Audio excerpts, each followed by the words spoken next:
What's your special education story? This episode of the Special Education Inner Circle podcast is all about you and your story. Your story and your role at the IEP table matters. So I just got done at our Seattle Business Building Weekend for parents and teachers who are training to become master IEP coaches. Now, their story could be, I help parents through the IEP process. But that doesn't tell a lot about who they are and why they do what they do and how they're truly going to help somebody through their IEP process because of their own experience.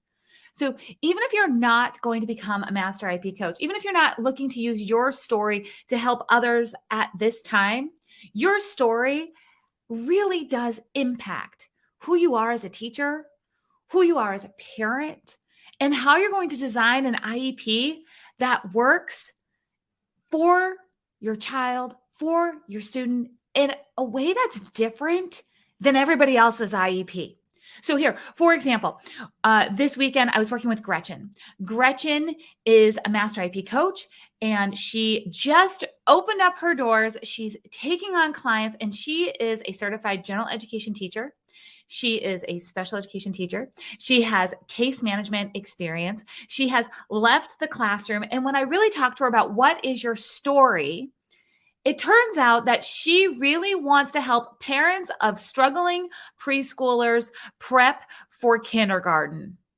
Now that's a story, right? That's not just I help parents with IEPs. That's, you know what? I have experience as a general education teacher, as a special education teacher. And I see the pain that happens when we have struggling preschoolers who are not ready for kindergarten and parents don't know what to ask for inside of the IEP. And I love to help them kind of get this document truly created so this transition from preschool to kindergarten is easier. Her story and her experience is going to support parents through their own process in a totally different way. Now, parents, your story matters when it comes to that parent input section of the IEP. There's an entire section inside of the IEP that is called parent educational concerns or something like that. Okay. So it's everywhere. It's across the entire country. Okay. There's a section for your voice. That's not a place to just kind of dump all of our complaints. That's a place for you to share what your child needs, and what your child needs really is impacted by your story. So your story, maybe your child has complex medical needs, and your perspective on what you need from the school is much different than maybe a child who does not have a complicated medical background, but they do have dyslexia. And I'm thinking here about Aaron, who, again, he was at the Seattle weekend and he was, opening up to his doors for his master IEP coach practice. And he has experience as a dad helping his daughter who has complex needs. And I'm like, that's your story, because there's so many parents out there, and you might be one of them that you're nodding your head. You're like, yes, my story is different. My child's IEP needs to be different. And knowing how to communicate that inside of the parent educational concerns section and submitting parental kind of concerns letters before the IEP meeting and expressing what your child truly needs as an individual to have this plan that is going to address the unique needs of your child and prepare them for further education, employment, independent living. It's not just what the law says it is supposed to be in your child's IEP. It's what's your story and what your child needs, because that makes a difference. And being able to communicate that is huge. So Aaron just opened up his doors. So he helps parents who have children with complex needs build IEPs that work. Because when you have complex needs, we need a totally different document than if we need to support a child who has dyslexia, right? So I had Kathy, I worked with her this weekend, and Kathy has a ton of experience for her child who has dyslexia. And she's like, you know what? I didn't know what to ask for in this research-based, reading curriculum and highly trained teachers. I didn't have that. And I had to create that for my daughter. We had to create this document that was individualized. Parents who have children with dyslexia, if you're listening right and you know what I'm talking about, you're like, nobody's hearing me when it comes to what my child specifically needs, not just in the classroom to support their dyslexia and the things that they need in the classroom academically, but dyslexia impacts a child throughout their entire school day.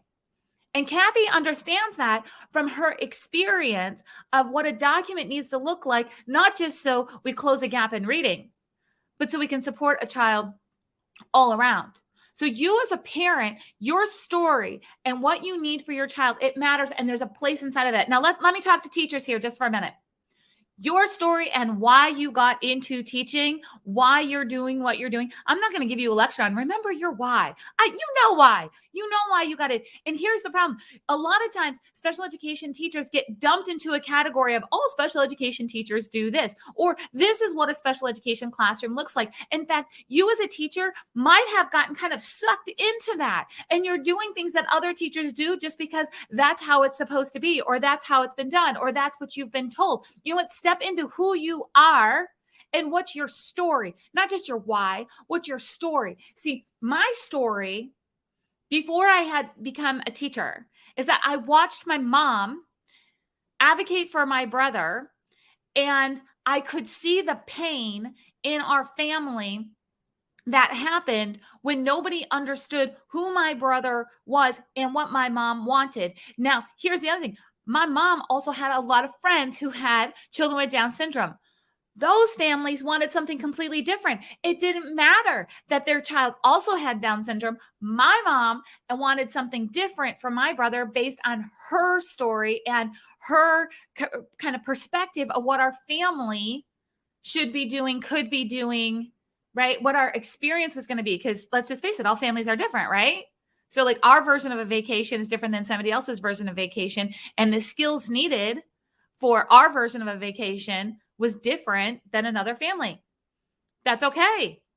So I watched my mom struggle to have her voice heard. And I watched my mom struggle to explain to educators and teams the potential of my brother, because he did not have a high level of expressive language. He was very quiet. He still is. He's very quiet.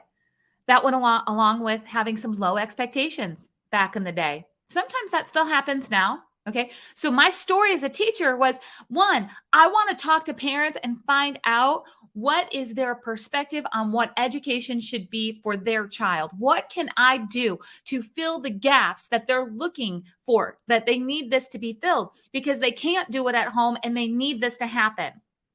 So that was a huge part, was the parent side of things. The other side was I always knew that I could never know the potential of a child. I did not know what they were capable of, but I did know that it was my job as a teacher to figure that out and to move them forward. People told my mom all the time, he's not going to write, he's not going to read, he's not going to hold a job, he's not going to be independent.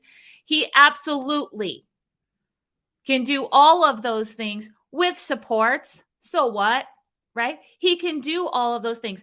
And if she would have listened, right? If she would have listened, maybe he wouldn't be where he's at. So as an educator, my classroom looked different. In fact, my boss called me out. She came in one day and she's like, "What are you doing?"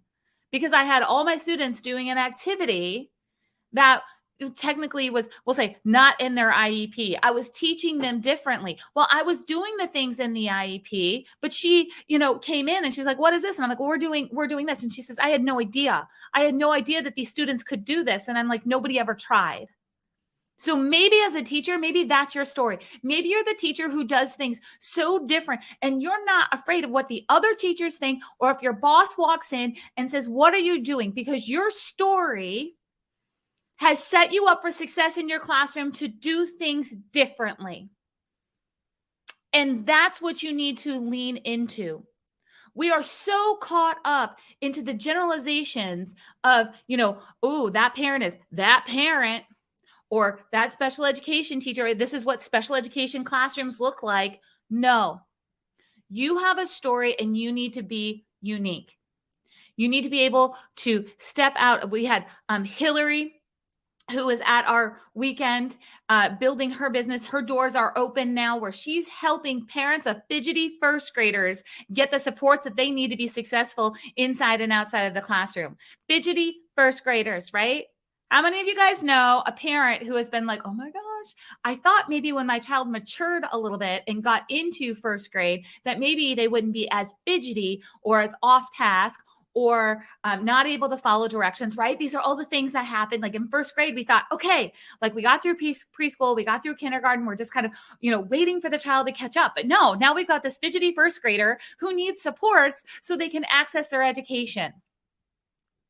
Let's see. We also had Latina. Latina is a mom who is raising two boys with several different diagnoses. So that all falls into kind of the anxiety, ADHD, autism. Her story and how she supports her children is really crucial to how she's going to help families through the system in a way that assumes boys just mature later, right? So she's got stories that are going to support. And now we can build IEP documents, and she can help other parents build IEP documents that are not under the wait and see, or because, the child is a boy, that they mature later and we don't need to worry about things. No, that's not true, right? We had Michelle. Let's see, was this the last one? I'm kind of like picturing the table that we were all working at this weekend. So we have Michelle. Michelle is a special education teacher, works in high schools, and loves to build transition plans that work in the real world. Right? We all know that transition, but this is core for her. She does not like the idea that she's going to teach her high school students and then they're going to graduate school and go sit at home all day. She wants to make sure part of her story is that she needs to make sure that high school students have IEPs that prepare them for life after high school in a way that prevents them from sitting at home all day. So parents, you know that, right? As a parent, you're thinking, gosh, like my child's already in middle school, or maybe they're in high school. And what are they going to do? What are they going to do when it's time for, the bus to stop coming? You have to lean into your story and what you need from the school. So parents, that's how you individualize your child's IEP. It's not just about like, I'm going to individualize this to make sure that my child gets exactly the right reading curriculum that they need, but there's a story behind that, and there's supports that are needed, and there's uniqueness and individuality. And I want you to lean into your story and express to the team. Let them know, you know what? They don't know your story. If you don't share it, unless you're a teacher who's listening to this, and then maybe you're going to lean in and ask the parents in a different way, right? But here's the thing. A lot of times things are assumed. People would assume that my family, that, my brother has Down syndrome, has the same goals as another family who has an individual with Down syndrome. No, that's not true. The families are so different in our Down syndrome community, just like they are in the autism community or they are in the epilepsy community. A diagnosis does not make all desired outcomes the same. Your story and who you are as a family, who the child is as a person, and who you are as a teacher, and how you individualize, how you approach special education to make sure all of your students are getting appropriate education. All of those things coming together build something that's unique in a way that you might get pushback along the way. And that means that you're doing things right. When your classroom looks different, you got this. When you're, writing your parent concerns letter and you're like, the team has never heard a parent say these things before, you got this. Okay. So you need to lean into your story. Now, if you're listening to this and you're like, wait, I want to be one of those people that helps, other people through the IEP process. You want to lean into your story and use your experiences to help other people through the IEP process. That's what we do inside of the Master IEP Coach mentorship. I would love to connect with you. I'd love to support you, to lean into your story, to help you build your expertise so you can help others who have gone through what you have gone through. I want you to head over to masteriepcoach.com.